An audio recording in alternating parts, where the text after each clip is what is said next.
Welcome to the Geekcentric podcast, and welcome to our spoiler-filled discussion for Spider-Man Across the Spider-Verse. All right, let's do this one last time.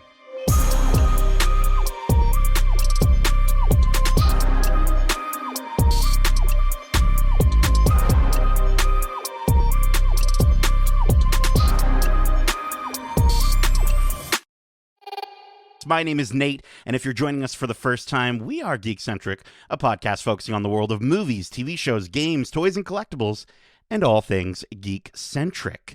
Again, this is spoiler-filled, so if you haven't seen the movie yet, check out our spoiler-free review, which is up now, and then go see the movie, and then swing right back here to join us in our web of spoilers. But joining me once again in the Spider Geek Society for this chat, we have, and this actually sounds like my new favorite sitcom, my two favorite Spider dads, Justin Lawrence and Kevin Hudson. How are you guys doing today? Doing well. Thwipping along. I'm thwipping along, bro. And I still don't like chai tea. Or TT. TT, that's it, yeah. And swinging, you can already hear him giggling and laughing along here. He's swinging out of the highest panel on the page because he's a big fan of the Mary Jane. He's Darcy, the Dank Spider Hudson. Hello again. Hello again, thwip thwip. Kevin, I'm happy to have you on this spoiler-filled episode. We missed you on the spoiler-free. Before we kind of get into all this, what did you think of the movie? I think it goes without saying that you don't like comic book movies, you don't like animation, or you don't like Spider-Man if you didn't absolutely love this movie. It is a phenomenal piece of art. It's a phenomenal entry into the ever-growing library of comic book movies. It is just, and it's a one-of-a-kind theatrical experience. I'm not sure we've ever had a movie quite like this. Now, I will say that it's not without its, minor faults. And I've just been trying to dwell on it for a couple days about what didn't quite make it perfect for me, And I don't know if it's me personally just not being willing to hold animated films to the same level as live action. And if that is the case, it's certainly that's a personal issue that I have with myself that I need to sort. I'm certainly disappointing Guillermo del Toro right now and his quest to make hope he's not the animated listening. film. Yeah. I know, right? I hate to upset him. I just wonder, while this might be it's a terrific sequel, and the fact that it so perfectly sets up the third one, I didn't feel like it was an incomplete movie because of how it ends. I thought it told its own story while also setting up for part 3. So that wasn't my issue. I just think, for it to be considered, which I know people are calling it, maybe the best comic book movie ever, I just don't know if it quite registered for me in that way when I compare it to the huge nature of Endgame. That's the movie I'm going to almost compare it to when I think of this peak all-time greatest comic book experiences. And I think it's because in an animated format, it's really easy to make anything possible. You can do anything you want on the screen in an animated form. You can have as many characters and as many, references to past movies, whatever that you want. I think the live-action culmination in Endgame that took 10 years to get there, 20-plus movies, I just think that, for whatever reason, counts for more for me. And I also think that there's an inherent issue as well in that they tried to do perhaps, the same amount of work as Endgame did over 20-plus movies in 10 years in just 2 movies. And I think what that did for this movie is it left so much necessity for exposition. Half of this movie is just expository dialogue, and it's just explaining what is happening, who people are, and what they're doing. So I think it's a terrific story. I think the characters are bright and funny and deep and emotional, and there's so much resonance to all of that, and the story's compelling. And of course, I'm sure you guys talked for 35 minutes about the incredible visuals, so I won't even get into that. But I just think The one issue I have is that half of the movie is explaining right to you, and they don't even try and hide it, what is happening and why. That would be my biggest gripe with the movie. But otherwise, I mean, what was the scale you guys ranked it on? It was 5 out of 5 spider people. I'm going to give it a solid 4.7 out of 5 spider people. So again, there we go. While I had issues, it is still an incredible movie, one of the greatest comic book movies ever, one of the best animated films I've ever seen. It is a brilliant piece of art and a brilliant movie. There you go. Is it the best movie of the year for you so far? You know what? I haven't seen many movies, so that's not the toughest crown to claim to this point, but it absolutely is. And it'll be hard to top. It'll be hard to top. Yes, absolutely. And I mean on the spoiler free, you know, I brought up Endgame as well, kind of in my final sentiments, and I think it does do a better job than Endgame personally. I think for me and sort of what I'm looking for in a story like this, I think it surprised me because of the fact that Endgame was how many movies in, and this movie is only 2 movies in, and I still found it to be phenomenal. Now, you know, Kevin, Justin made the lovely sentiment. You know, as you have a, you know, I think I don't know if any of us had anything negative to say, and so like you're coming in here, you got a little bit of the dissension. I want to bring us all together here. Justin had the lovely sentiment that the 3 of us, him as a photographer, Darcy as a scientist, and me with the quips, that we make a lovely Spider-Man. I want to know, what do you thwip into the table to join us as a spider person? Well, geez, you stole the one thing that I would probably say about myself with the quips. It's certainly not, an athletic gymnastic sort of approach to life. I'm not graceful. You know what? We see Spider-Man as a dad in this one, and he's a very playful, fun dad. And bring the dad energy. There we go. I got that. I got the dad bod, or I prefer to call it a father figure. Figure. And that kind of works for everything I'm talking about. So we'll go with that. Well, there we go. Listen, there is so much to talk about with this movie. Just before we get into our discussion, I also want to just make a few announcements. Of course, we are the Geekcentric podcast. We have a ton of other great episodes covering the latest in movies, TV shows. We've got spoiler-free review, as I mentioned, for this movie, Spider-Man Across the Spider-Verse. We have spoiler-free reviews for American-Born Chinese Season 1 on Disney+. Go watch that show. Please support it. We've got Disney's The Little Mermaid spoiler-free review, Guardians of the Galaxy Volume 3, Fast 10, and Star Wars Visions Volume 2. If you're a fan of animation, Star Wars Visions Volume 2, holy crap. We also have a ton of interviews out now, like our most recent interview with Sophie Thatcher from The Boogeyman. You can catch our interviews on YouTube at youtube.com/geekcentric. Make sure you subscribe so you can keep up with everything we're doing here. Got a lot of movies to go through in this summer of movies. But finally, I am stoked to announce right at the top of the show here that to celebrate this movie and the geeky conversations we love having about movies and TV shows and games, we've opened up our Discord for the first time. We've got spaces to not only discuss spoilers with us about the best movies and TV shows that are out now, we've also got spaces for the latest news and trailers from around the Geekiverse. We've got a place for you to write in with questions that we may feature on the podcast. We've got a Whatcha channel, which is straight from our This Week in Geek episodes, where you can let us know what you've been watching, listening to, reading, or playing, and make those recommendations, both to us and everyone else in the community. We can't wait to hear from you because we are Geekcentric and you can be too. So join us on the Discord. Let's celebrate the things we love together. We're going to have the link for the Discord in the show notes. So definitely check that out. We were kind of talking about how we're spider people. For as many spider people as there are in this podcast, there are a ton of spider people and spider animals in this movie. So I wanted to kick us off there. I wanted to kind of start off with, like, what is your favorite spider? I'm going to say spider character at this point. And I actually want to throw it to Darcy to start us off. I mean, I love them all. Every time we saw a new Spider-Man, I was like, I want a comic about him or something like that. But yeah. I think after seeing it twice now, I can easily say that my favorite Spider-Man was Hobie Brown, Spider-Punk. I mean, so good.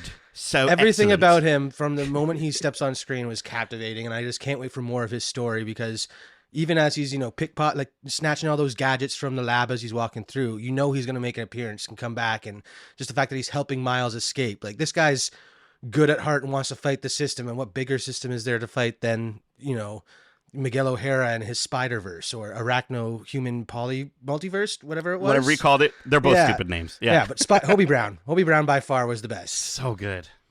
And just like everything that happens, he's able to like come up with some sort of anti-establishment quip. He was so funny and just see, it's a conspiracy. See, it's the government, man. It's the man bringing you down. Like everything hilarious. When the building's crumbling in Mumbattan, and he's just like it's a metaphor for capitalism. Exactly. So good. Daniel Kaluuya just killed it. It was he's so freaking excellent. I love how he's just got his guitar with him at all times. Well, like I think he surfs on it at one point. And he uses sound as a weapon. Like that's his whole thing, is that he's a sonic Spider-Man. Like it's so good. Cool. So cool. And even just such a cool look where it's like he's cut out from the magazines pages, or like that was from stuff. He was aesthetically probably my favorite variation on the look of a Spider-Man. Yeah, no, his look was very inspired by the old punk posters from the early 70s and 80s, very chaotic, cut out,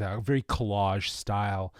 So I'm glad that they found a way to take that aesthetic and apply it to the look of Spider-Punk, because it made him that much more unique and just really pop on the screen. My favorite one would have to be Pav from Mumbattan. I think also he was incredible. I think he was his hair. His hair was great.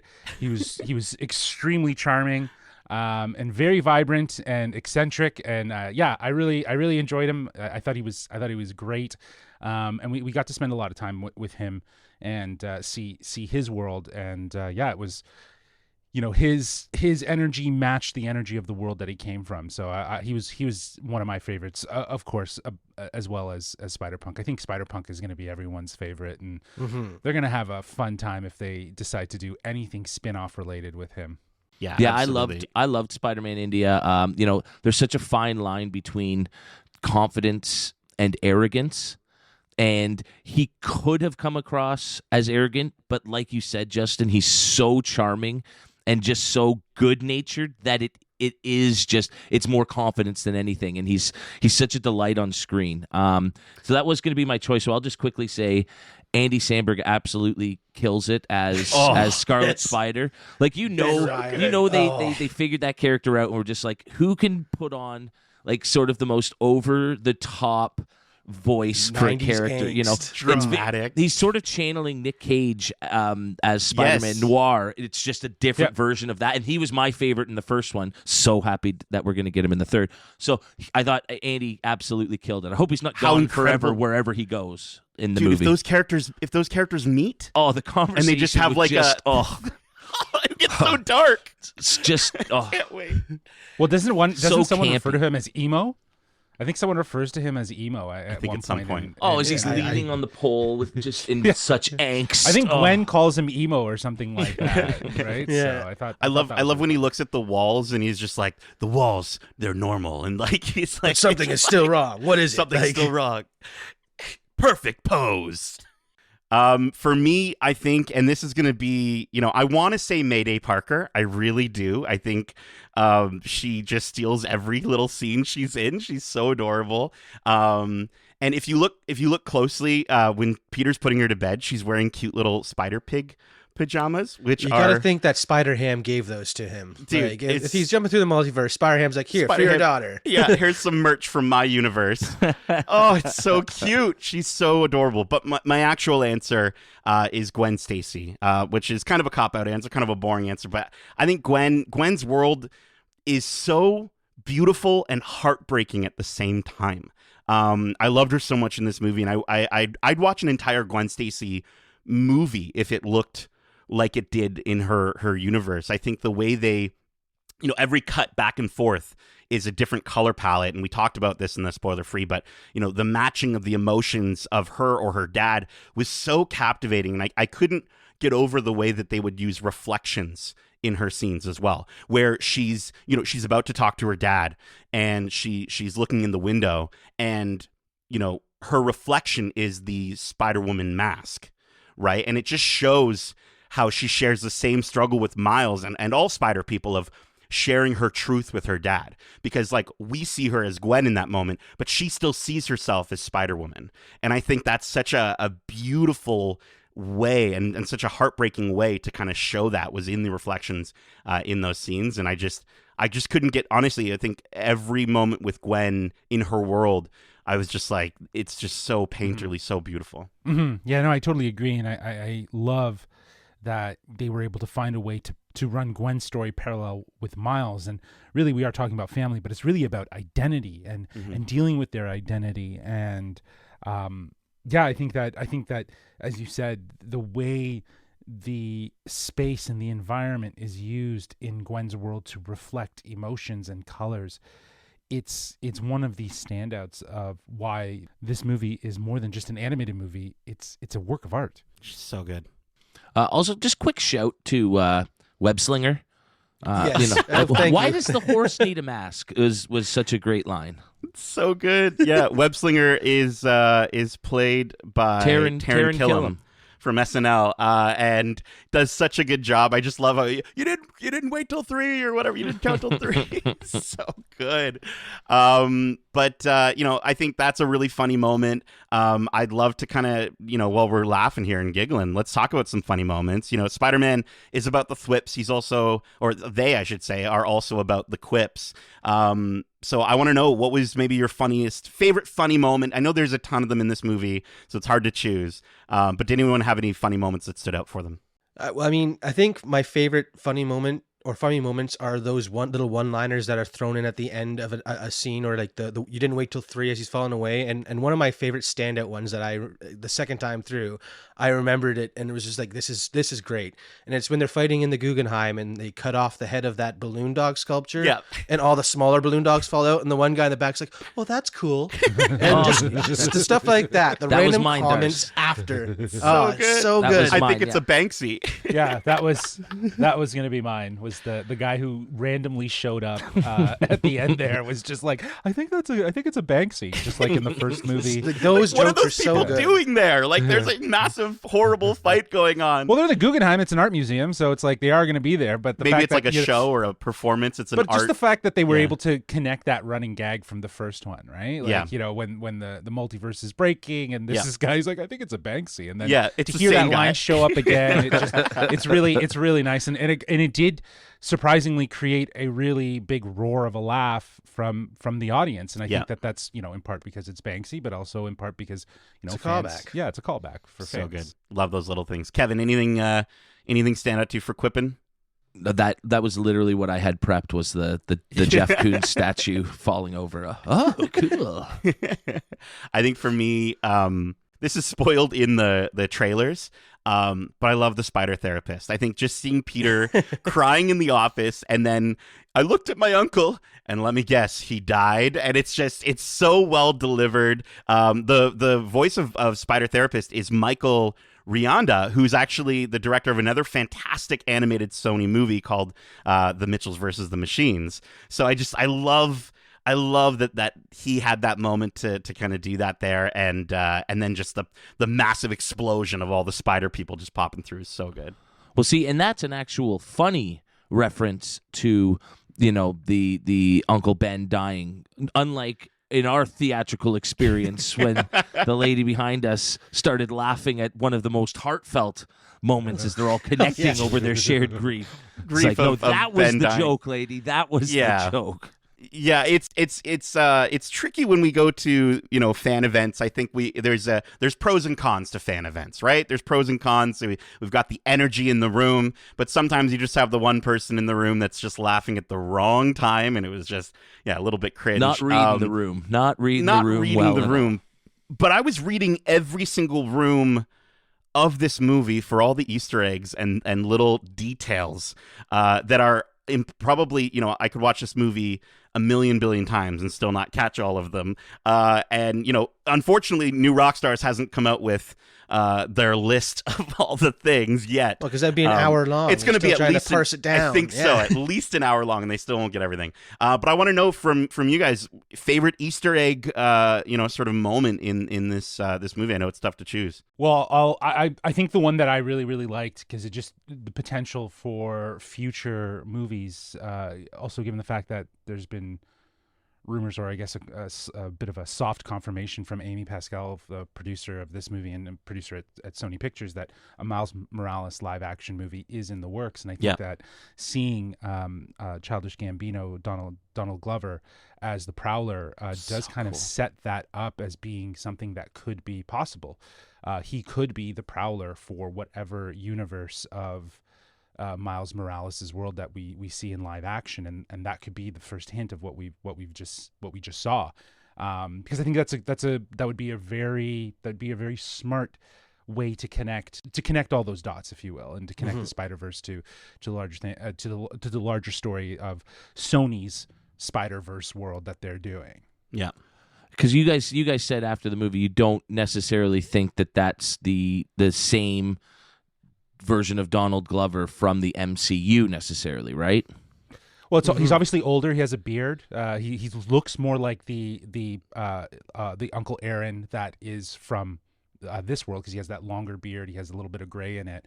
So time has passed, right? So yeah, he could be. 6 You're or 7 right. years It could since be the first one. Yeah, for in sure. my head canon, Kevin, it is. It absolutely. That's what I say- thought. I mean, that's how I took it. But Yeah. I guess because of that's what this multiverse. The multiverse. It Yeah. allows them to Sure. do whatever it could be, but it doesn't have to be, right? That's It kind of doesn't the have to be. beauty of it. That's Yeah. that's what's really great about it. It can be a bit of a continuity thing while also being a fresh start. Do you know what I mean? It doesn't need to be connected back to the MCU's Tom Holland universe, but because we've seen Aaron, played in that world by Donald Glover, to bring that over and to connect that in, I think that just makes a lot of sense. So it'll be interesting to see if he ends up being the Prowler in the future Miles Morales movie. It'd be great. And even that might not be the same Prowler. There are infinite versions of these characters across the Spider-Verse, so anything is possible. And I think that's what seeing all the live action little Easter eggs we got in this one were really cool because of that. They were connecting the larger picture, with the exception of Tom Holland, which I thought was weird. Yeah, Tom Holland. I don't think that's that weird though. No, I don't think that's weird. I think just I guess it's with all the other live action, we got to see their face on the screen in this animated movie. Tom Holland was the one we only got a throwaway name to. Anyways, my favorite Easter egg has to be the fact that Genki is playing Insomniac Spider-Man when he's writing his essay. So good. Like the fact that there's good. a Spider-Man game in the universe is just like, it goes to show how far that Spider merch that the original Peter Parker by Chris Pine went and did and signed off for. There are so many Spider-Man products. I love it. Well, and I think that the fact that Yuri Lowenthal is, technically in this movie probably twice, I guess, at this point. I guess unless so. I couldn't tell if he was playing the Miles Morales one or if he was playing the Spider-Man, Insomniac Spider-Man, but so freaking cool. And I love that moment where you get the video game section, right? And we see the Atari version of the Green Goblin as well, like just the little blocks. But yeah, man, the seeing Genki playing Spider-Man, I was just like, oh, he's playing the game, and you can see the DualSense in the hand. I'm like, yes, so good. Yeah. I'm happy that I recognized Genki's voice, and it is actually Peter Sohn, Yeah. who is the director of Elemental, playing Socks in Lightyear. It was so clear that it was him, and I'm just glad that they were able to find a way to get Peter Sohn in. I know Kemp Powers and him are friends, given that they worked on Soul together. So yeah. Well, and you recognize that voice so quickly because you actually did get a chance to speak with Peter Sohn, and we'll have an interview around Elemental probably coming up soon, which I am stoked. I haven't even heard it yet, but I've heard it's fantastic.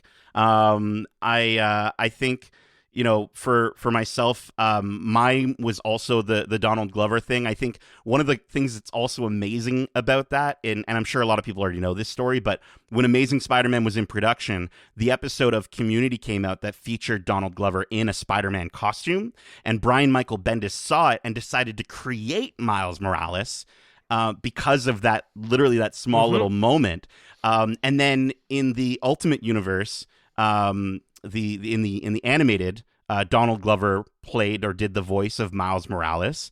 And then in Into the Spider-Verse, you can actually see the scene from Community on the TV in Uncle Aaron's apartment. And I just it's just so cool to sort of see this continuation of Donald Glover being so integral to every facet of Miles' life is so freaking awesome. Which makes it all the better to make him the villain in whatever live action adaptation comes, right? Of Miles Morales. Interesting. Villain who gets turned, because the Prowler has always had, while he is a villain at the beginning, he always becomes sort of an anti-hero or friend to Spider-Man by the end of his storyline. So I got thoughts on that. Okay. But before we get to all that, Kevin, what was your favorite Easter egg? I think the continuation of the idea that while you have different Spider-Men in every universe, and you've got different iterations of characters in any multiverse that we've now seen on the big screen. J.K. Simmons as J. Jonah Jameson Everywhere. is your a one constant. He is just so awesome. Other than I think the Garfield movies, right? Like I don't think he appears in the Andrew Garfield movies. He doesn't, but no, he's yeah, referenced, but he but doesn't appear in it. Yeah. Nobody plays him in that though, right? No. Good. So he's still is. So he is still in would've that been. one. He is. He He is was JJ. in that. Yeah. You just didn't see him. But like you didn't see him. he for the last 20 years, he is J. Jonah. I think that's so perfect, and so I loved it. Even right down to Lego form. It is so J. good. Jonah. It's so amazing. Phenomenal. That Lego moment where you see him, he's asking to get the paperwork, and then the other two guys that are in that movie as well, I can't quite remember their names, but they're sitting there. They could do a quick pass by. I love how Lego Spider-Man is voiced by Nick Novicki, I think is how you pronounce his last name, who plays Lego Spider-Man in the Lego Spider-Man games. Is so dope. And I think my favorite part is when he goes beep boop, like he's like activating the little wristwatch. Yeah. Beep boop boop beep. It's just I like to think it's the kid who's playing with the toys making Right, that it's making noise, that not noise. so much Sure. Spider-Man. Yeah. It's so good. Give us, please, Chris Miller, Phil Lord, give us a Lego Spider-Man movie. I would watch the crap out of that. It'd be so I don't think it good. needs to be a movie, but it Oh, could I'd be watch like a whole movie. short. It Nope, would be great. give me a whole movie. They did it to could Batman see, twice. You could do so. it, yeah. Batman. Those are amazing movies. I'm down for another one if it's as well executed as the Batman ones. I think there's so many things in this movie that are well executed. I just wanted to bring up a few little details that I caught because we're talking about Easter eggs and things like that. Just a few things that I noticed off the bat, which was like, I love that Gwen's band is called the Mary Janes. Oh yeah. That was dope. If you're watching the movie for a second time, look in the bottom right corner. You see a moment where you just see the onomatopoeia for cough come up. Did you guys catch that the first time around? Where it showed like there was like a little cough before the movie starts. And it's just like, I hope they keep that for the home release as well. And then I think the other one, there's only two other ones I wanted to mention, was the number 42 on the spider is confirmed. The director came out to say that it's confirmed to be a reference to Jackie Robinson, which is sick. But the craziest part, I didn't even notice this in the movie in Into the Spider-Verse. And Justin, you had watched Into the Spider-Verse before we went into this. So Darcy, I don't know if it, Yeah. I don't know if, maybe, I don't know if you guys caught it or not, but the spider's glitching in that movie. Yeah. So Yeah. the twist has been revealed. since the very beginning. I remember- just had no idea. It's so funny. I never thought about it though until the other day when I was watching it and it's coming down and I was like, it's glitching. I'm like, does that mean it's also interdimensional and or from a multiverse? And now that very much is confirmed in this movie. So cool. Yeah, quick question for somebody who didn't rewatch the first one before going in. So that is a twist that the spider isn't from his universe. We find that out in Beyond. Yes, it's confirmed in Across. Across, Right, whereas Across, it's just a visual thing in the first one where you're Yeah. like, oh, that's He odd, and glitches, you don't think twice about it. I didn't The think glitching twice is- about it. Yeah. Awesome. Yeah. The Yeah, glitching's neither not did I, really exactly. defined as much as it is in this movie as No. to why it's happening. But Cool. it's such a cool thing that now That's that we've gotten to awesome. this point that we're able to sort of see why that's happening. It gets defined in the first movie, but because it happens so quickly, I think that's probably why. Kinda- And I never thought back to it. Yeah. But but having like watching it and then understanding, when Peter's glitching and when Doc Ock is with him and says, you're atoms. If you stay here any longer, you're just gonna, you're gonna explode, right? Like he's not from this dimension. Then I was like, oh wait, did that mean the spider's not from this dimension? Right? So like, cool. It was interesting that this time around I actually noticed that in the arrival of the spider, if you will. But yeah, that is something that's cool that they didn't necessarily. They just kind of threw in there, and it seems like here they've very much confirmed that. Yeah. Yeah. Yeah, and I did want to just, for the last thing that I noticed, and this is not 100% confirmed, so I need, to make use of that Discord if you're listening. I need everyone to confirm for me. Go watch it a second, a third, a fourth, a fifth time, because I need this confirmed before our friends at New Rockstars get to it and just completely confirm it for me. But I'm pretty sure, and I pointed this out to Darcy, the Miles G. Morales. First off, Miles G. Morales, by the way, the Earth 42 version at the end of the movie, is not voiced by Shameik Moore, if you didn't catch it. He's voiced by Jarrell Jerome, who's been in movies like Moonlight.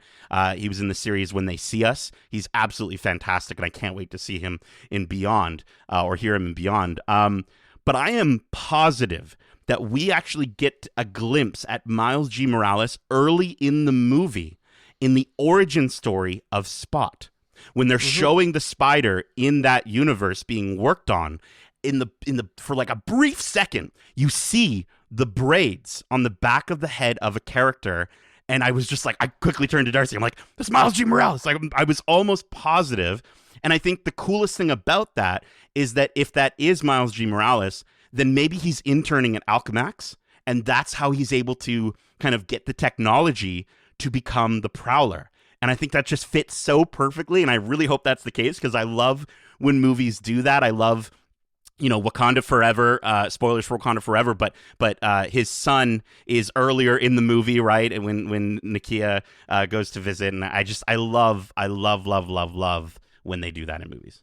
Well, it makes sense that he would be part of the origin of the spider in some way, because isn't the spider is from his universe? Yeah. Right? So the universe that has no Spider-Man, so it kind of fits in. But you're right, to have him almost in the background of this, and maybe he's there for alternative reasons, like you said, like stealing gear, building up his own ammo to be the Prowler. That's interesting. It'll be cool to see his origin story told to us in the classic. If they start the movie that way, Spider-Verse way, let's do this for the first time or something like that. Like, dude, let's go. Yeah.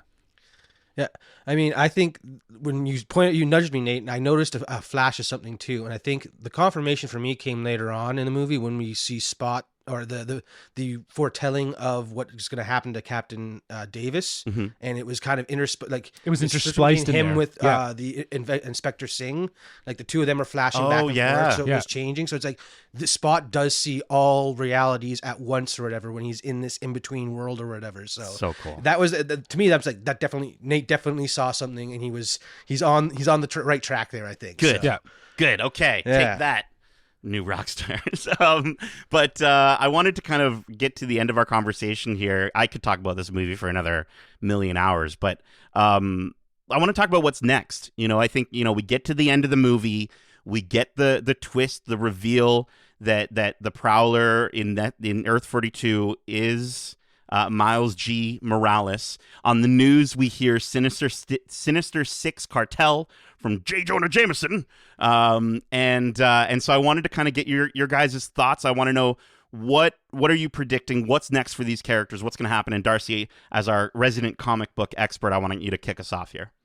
Well, it's pretty safe to say Miles gets out. I mean, we are left, like the last thing we see is him ripping the glove that he's got on and starting to zap the chains. So he's getting out of there pretty quickly, and I think it's going to be an interesting story because that's about all as I can tell. I don't know where it's going next. Obviously, we have the team going into the Spider-Verse to try and find Miles, but now are they fighting the other, Miguel's team of, hundreds of Spider-Men? Like I think it's going to be an interesting Spider-Man all-out war. And honestly, I still don't trust Miguel. He's shady the whole time? Why is he trying to eat these, variants Yeah, it was or, weird. or He these like opens anomalies? his mouth up to eat the vulture Like, at one point. Well, I they get- openly call him a vampire. So Yes. it's really interesting that they would do that, and then he's injecting himself with with the what spider venom. I'm like- imagining it's the thing that gives him his spider powers, but also Yeah. probably keeps that vampire-ness at bay, kind of like a Oh. Blade situation, right? Like how Blade has to like kind of so he doesn't become full vampire. He has to Doesn't go inject blood hungry, himself. yeah. So Never he- go full he- vampire. You never go full vampire. Yeah, I think those are all great calls. I'm really interested with the idea that obviously Miles has arrived at the universe of where the spider's from, where there is no Spider-Man, and how very telling it is that Miles G. Morales is the product of what happens when Jefferson dies. He becomes the villain, and it's interesting you mentioned Uncle Aaron and how he doesn't know he's not always a bad guy. He kind of has that moment where he turns and becomes good. I think he's going to be the one that's going to reach out to Miles G. Morales and get him to turn. I don't think Miles G. Morales is going to actually. I think he will become a bit of a antagonist for Miles. In the next story and Beyond the Spider-Verse. But there is a lot going on, right? So like how Miguel fits into it with his Spider Society versus Gwen and the rebels, if you will, that are out to save their friend, right? And then they're- fight Spot. I mean, Spot is still out there. Spot's That's still a threat. The end, yeah, ultimate Spot's end still a goal. threat too. So there's a lot that Beyond the Spider-Verse needs to kind of encapsulate. And I think some of what we're talking about might fall off. It may be this Miles G. Morales thing. It might just kind of fade away, but I doubt it. Like the way the weight of the way this movie ends with those moments with Miles G. Morales, it feels like this is what's going to matter in Beyond the Spider-Verse. And even just the name Beyond the Spider-Verse, like what's Beyond the Spider-Verse, right? Right. I think Beyond the Spider-Verse is looking beyond the multiverse and kind of focusing more on the simplistic, the friendship, the family, all those sort of things that are really integral to the Spider-Man. Right, like what actually matters for them, right? Exactly, Especially beyond someone like, the Spider-Verse. Someone like Exactly. Miguel O'Hara, like he can't think past it. It's that's his whole life. So what's beyond that? Oh, I like that. Kevin, do you have any ideas as far as predictions go? God, I'm so bad at this. Anytime we do it, I'm terrible. Just say- but I'm just say- I'm going just say wild. Gwen's gonna be in the I'm going movie. buck. Oh. I'm going crazy. I'm gonna go Yeah, I'm unhinged excited. here. I'm gonna say a prediction. Okay. When you go beyond the Spider-Verse, you are talking about now the wider realm of the entire multiverse. So if you thought the cameos in Across the Spider-Verse were crazy, just wait until the shit they throw at you in this next one. We're getting Captain Americas and We're going off the whatnot. web? We're going buck. That's the Going I'll just say that. crazy. Yeah. Okay. Leave the If web you're gonna behind. make a We're bad just in the- prediction, at least make it as crazy as you can. So I that's like what, it. That's So what I'll predict. by the end of Beyond the Spider-Verse, Kevin, you are predicting that we will see the live-action Miles Morales on screen. That's what you're saying. Perfect. Okay. No? I can't wait. I can't wait. I'm excited. I think my prediction, and then we're going to kind of wrap up our conversation here. But, a lot of what you were saying, Justin, I think Miles G. Morales, what piques his interest at the end of the movie is when Miles talks about his dad. And you see your father, he wants his dad back. Like, I think Miles G. Morales wants his dad back and will stop at nothing to make that happen. So I think he'll work alongside Miles to help destroy Spot. But then I think he'll help him save his dad. But then there's going to be that heel turn where he's going to try and send Miles back to Earth 42 so that he can replace him. And I think what's happening here is it's becoming a canon event within the Spider-Verse movies. And we're developing new canon events where that's what Kingpin wanted to do, right? That's what Miguel tried to do. And that's what Miles G. Morales is going to do. I don't think Jefferson's going to die.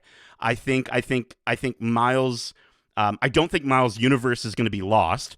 And I do think he will end up with Gwen at the end. Because as much as all other Spider-Man characters suffer these tragedies of these canon events, I think there's a line in this movie that Gwen says where she says, he can do everything.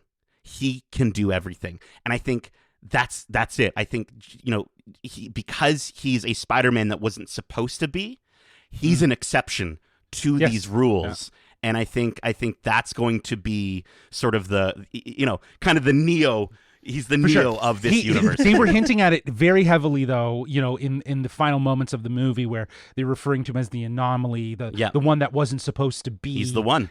He's the one. Yeah, exactly. And that he has he has it all. And I think that, he is going to be sort of the one that can break all of the canon elements because he is outside of it all, right? So cool. It's Sweet. That's a good theory. That's sick. Okay, I'm totally sold for that. Now I want Darcy to come in and burst our bubbles. Oh no. No, I just want to say, Nate, have you been reading Spider-Man comics? Because a recent storyline, like not recent in the last 10 years, I'd say, within Miles Morales' story, we do get to see the 616 universe's version of Miles Morales, and he's an enforcer for Fisk, and he loses his family and ends up wanting to go to the Ultimate Spider-Man's universe because the love of his life is still alive there. Like, that is so they're doing something that is from the comics. They could do an The fact that iteration you of just that, you just pulled that out. I'm like, geez, he knows how the story goes. Like, that is something that clearly they've been inspired by when creating the Spider-Verse story. That the whole story of going back to replace the person you lost. Yep. So I'd love it. I love how that would be the through arc where each movie we are introduced to an antagonist of some sort that wants to get their family back. Yeah. I love it. And I like that it really connects back to the first movie and Kingpin's goal and why the Collider was basically created and built was so that he could go back and get his family. And that is again captured in Miguel's story, and it sounds like you might be on the right track. I think it would definitely be something that could be captured in Miles G. Morales' story as being his desire and his end game.